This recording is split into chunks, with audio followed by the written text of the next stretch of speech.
Le visiteur à cette région est attiré par ces vieux ksur, présents ici depuis des millénaires. Le plus important de ces ksur, c'est Ksar el-Bleida. Et à côté, il y a présence d'une sentinelle pour veiller sur les ksur. À cause des multiples conquêtes qui existaient entre tribunes, la sentinelle est bâtie dans un endroit stratégique.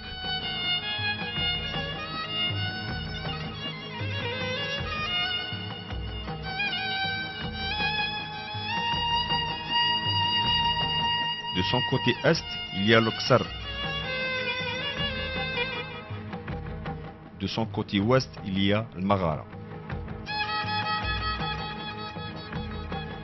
Dans la montagne et au centre, une cimetière, là où il y a ces tombes, était battue dans un ordre non ordonné, qui laissait croire que les occupants de ces tombes n'étaient pas musulmans.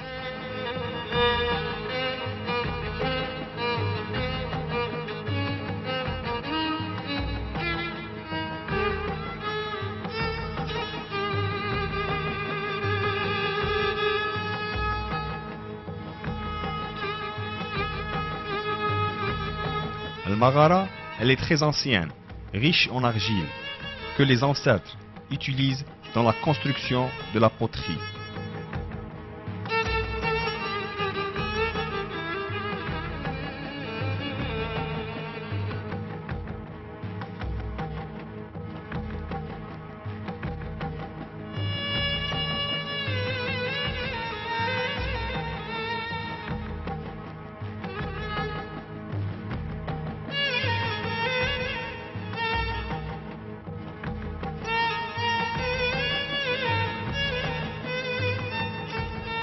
Du vieux Ksar, il ne reste que des ruines, quelques murs de maisons, et le reste, quelques objets utilisés et quelques poteries.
Le symbole de Tab el-Bala, c'est Sab'atu Rijal, ou les 7 hommes.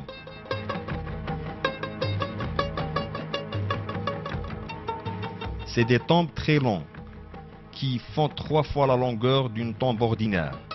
On ne sait pas encore la vraie raison et originaire de ces tombes.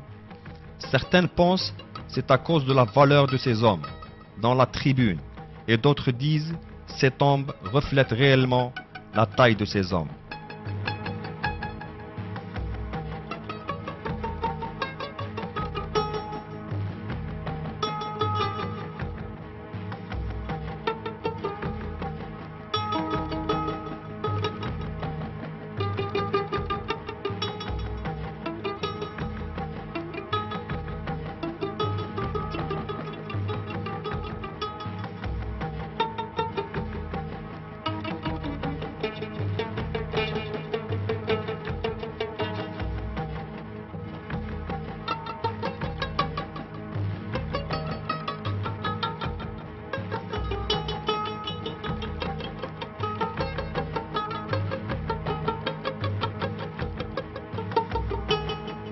Nous avons découvert ici l'histoire des civilisations de l'Antiquité, un passé écrit avec des lettres en or.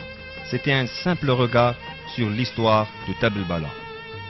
Nous invitons d'autres chercheurs passionnés et beaucoup plus spécialisés à soulever le voile sur ce trésor patrimoine et de ôter la poussière sur ce qui reste de cette épave avant qu'il ne disparaisse à jamais dans les couloirs de l'oubli.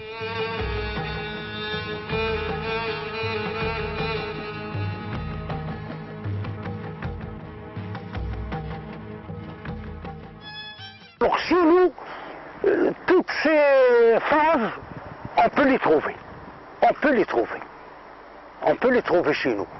Et ça mérite une recherche poussée, approfondie, qui peut nous donner une révélation que le tumulus, souvent oublié, souvent ignoré, peut-être,